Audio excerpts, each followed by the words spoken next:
Start करते हैं। इसके कुछ की प्रिंसिपल्स हैं। सबसे पहला है व्हाट इज़ अ कॉन्स्टिट्यूशन।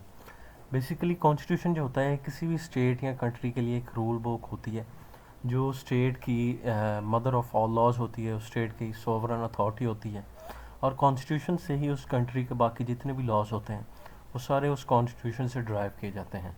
हम कॉन्स्टिट्यूशन को कह सकते हैं कि किसी भी स्टेट की ये सुप्रीम अथॉरिटी है, यानी कि उसकी mother of all the laws है। किसी स्टेट के जो इंस्टीट्यूशंस होते हैं लाइक एग्जेक्टिव, लेजिस्लेटिव, जुडिशरी, इन सभी के रिलेशन, इनके फंक्शंस और इनके जो वर्किंग है, इन सभी के मुतालिक हमें कॉन्स्टिट्यूशन ही बताता है और कॉन्स्टिट्यूशन ही इन सभी को सेपरेट रखता है। इसके साथ साथ कॉन्स्टिट्यूशन किसी स्टेट के अंदर जो उसके इंस्टीट्यूशंस की एक्सरसाइज ऑफ पावर है, उसके राइट्स, ड्यूटीज, सिटीजन राइट्स या ड्यूटीज़ ऑफ जो सिटीजन्स हैं, इन सभी को भी कॉन्स्टिट्यूशन ही डिस्कस करता है और इन सभी को कॉन्स्टिट्यूशन कंट्रोल करता है कि इसमें किसी भी किस्म का ओवर यूज़ ऑफ पावर ना हो। तो कॉन्स्टिट्यूशन जो है किसी भी स्टेट के अंदर इस तरह इसका बहुत अहम किरदार होता है। Classification of constitution. कॉन्स्टिट्यूशन की दो काइंड्स हैं। सबसे पहला है कोडिफाइड और सेकंड है अनकोडिफाइड कॉन्स्टिट्यूशन। तो कोडिफाइड कॉन्स्टिट्यूशन को हम इस तरह डिफाइन करेंगे कि कोडिफाइड कॉन्स्टिट्यूशन एक ऐसा कॉन्स्टिट्यूशन होता है जो इंटायरली एक सिंगल डॉक्यूमेंट के ऊपर कोडिफाइड हो, यानी कि एक सिंगल डॉक्यूमेंट के ऊपर वो लिखा गया हो। लाइक पाकिस्तान, अमेरिका, इंडिया, इन सभी कोडिफाइड कॉन्स्टिट्यूशन है, मीन्स कि वो सभी एक सिंगल डॉक्यूमेंट, एक सिंगल बुक की फॉर्म में हमारे पास अवेलेबल है।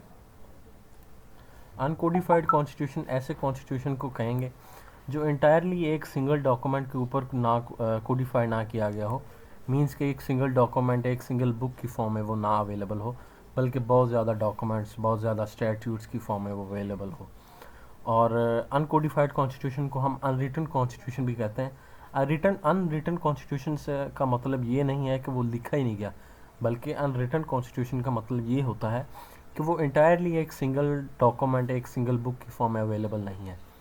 यूके, न्यूजीलैंड, इसराइल, इन सभी के अनकोडिफाइड कॉन्स्टिट्यूशन है, मीन्स कि वो सभी एक सिंगल डॉक्यूमेंट, एक सिंगल स्टैट्यूट, एक सिंगल बुक की फॉर्म में नहीं है, बल्कि वो बहुत ज़्यादा डॉक्यूमेंट्स, बहुत ज़्यादा स्टैट्यूट्स की फॉर्म में अवेलेबल है।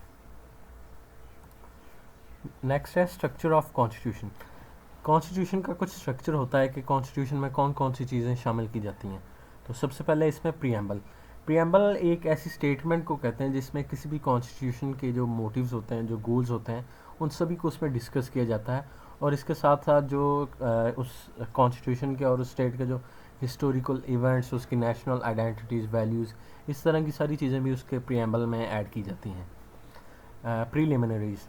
प्रीलिमिनरीज बेसिकली एक ऐसी डेक्लेरेशन या एक ऐसी स्टेटमेंट को कहते हैं जो उस स्टेट की जो सॉवरेनिटी या फिर उसके जो गवर्नमेंट के बेसिक प्रिंसिपल्स और उसके इस टेरिटरी के जो बेसिक प्रिंसिपल्स हैं, इन सभी तरह की चीज़ों को हम प्रीलिमिनरीज में डिस्कस करते हैं। Fundamental rights. किसी भी कॉन्स्टिट्यूशन में कुछ फंडामेंटल राइट्स होते हैं जो उस कंट्री के जो सिटीजन्स होते हैं उनको वो बाय बर्थ प्रोवाइड किए जाते हैं with the help of constitution. तो फंडामेंटल राइट्स होते हैं, ये हर सिटीजन्स का हक होता है और हर सिटीज़न को ये उसकी बर्थ के ऊपर ही मिल जाते हैं। जब से वो पैदा होता है तब से लेकर उसकी मौत तक ही उसको फंडामेंटल राइट्स प्रोवाइड किए जाते हैं। लाइक हमारे पास पाकिस्तान में अगर हम देखें तो आर्टिकल 8 से लेकर आर्टिकल 28 तक जो है हमारे वो कॉन्स्टिट्यूशन के वो ये सारे फंडामेंटल राइट्स हैं। तो इस तरह हर कॉन्स्टिट्यूशन में कुछ फंडामेंटल राइट्स होते हैं। पार्लियामेंट। पार्लियामेंट जो होती है ये किसी भी कंट्री के अंदर एक लॉ मेकिंग बॉडी होती है जिसका बेसिक मकसद ही ये होता है कि उसने उस कंट्री या उस स्टेट के लिए लॉज को बनाना है, पुराने लॉज को अमेंड करना है, उनको नए टाइम के मुताबिक उनको शेप करना है, नए टाइम के मुताबिक उनको डेवलप करना है। तो इस तरह की सारी ड्यूटीज़ जो होती हैं पार्लियामेंट की होती हैं। तो कॉन्स्टिट्यूशन ही हमें बताता है कि पार्लियामेंट का स्ट्रक्चर क्या होगा, उसकी कंपोजिशन क्या होगी, उसके टर्म्स ऑफ ऑफिस क्या होंगे, उसके प्रिविलेजेस, उसके प्रोसीजर्स और पार्लियामेंट किन किन हाउसेस पर मुश्तमिल होगी। तो इस तरह की सारी चीज़ें हमें कॉन्स्टिट्यूशन प्रोवाइड करता है। Head of the state. Constitution ही हमें बताता है कि किसी भी स्टेट का जो हेड होगा वो कौन होगा, उसको किस तरह इलेक्ट किया जाता है, उसकी पावर क्या होगी, उसके टर्म्स ऑफ ऑफिस क्या होंगे। तो इस तरह की सारी चीज़ें हमें कॉन्स्टिट्यूशन प्रोवाइड करता है। गवर्नमेंट। कॉन्स्टिट्यूशन हमें बताता है कि किसी स्टेट के अंदर कौन सा सिस्टम ऑफ गवर्नमेंट होगा, लाइक पार्लियामेंट्री होगा या प्रेसिडेंशियल होगा, उसका क्या इलेक्टिंग प्रोसीजर उसका क्या होगा, उसकी वर्किंग, उसकी फॉर्मेशन, उसके रूल्स, उसकी रिस्पॉन्सिबिलिटीज़ और उसकी पावर्स। तो इस तरह की सारी चीज़ें जो हैं ये कॉन्स्टिट्यूशन हमें प्रोवाइड करता है। जुडिशरी, कंट्री का जो कोर्ट सिस्टम है वो किस तरह का होगा, उसकी क्या डेवलपमेंट्स होगी, उसकी जुडिशरी की, उसके में अंदर अपॉइंटमेंट्स, उसकी इंडिपेंडेंस, उसकी वर्किंग, उसकी टर्म्स ऑफ ऑफिस, ये सारी चीज़ें भी कॉन्स्टिट्यूशन प्रोवाइड करता है। सब नेशनल गवर्नमेंट, कॉन्स्टिट्यूशन ही हमें बताता है कि किसी स्टेट के अंदर फेडरल लेवल के ऊपर कौन सी गवर्नमेंट होगी और उसकी क्या वर्किंग, उसके क्या प्रोसीजर होगा, उसकी रूल्स, उसकी पावर्स। और इसी तरह लोकल गवर्नमेंट, उसकी वर्किंग, उसका रूल्स, उसके प्रोसीजर, उसकी पावर, इस तरह की सारी चीज़ें भी हमें कॉन्स्टिट्यूशन प्रोवाइड करता है। इंस्टीट्यूशन, कॉन्स्टिट्यूशन हमें बेसिक इन्फॉर्मेशन देता है किसी स्टेट की जो इंस्टीट्यूशंस होंगे उनके मतलब, उनके क्या वर्किंग प्रोसीजर्स होगा, उनकी फॉर्मेशन, उनकी पावर, ये सारी चीज़ें भी कॉन्स्टिट्यूशन प्रोवाइड करता है।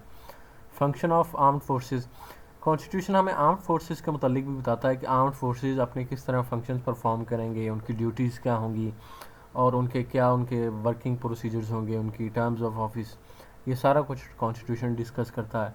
इसके अलावा अमेंडमेंट प्रोसीजर, लास्ट में अमेंडमेंट प्रोसीजर किसी भी कॉन्स्टिट्यूशन में एक बड़ी इंपॉर्टेंट चीज़ होती है।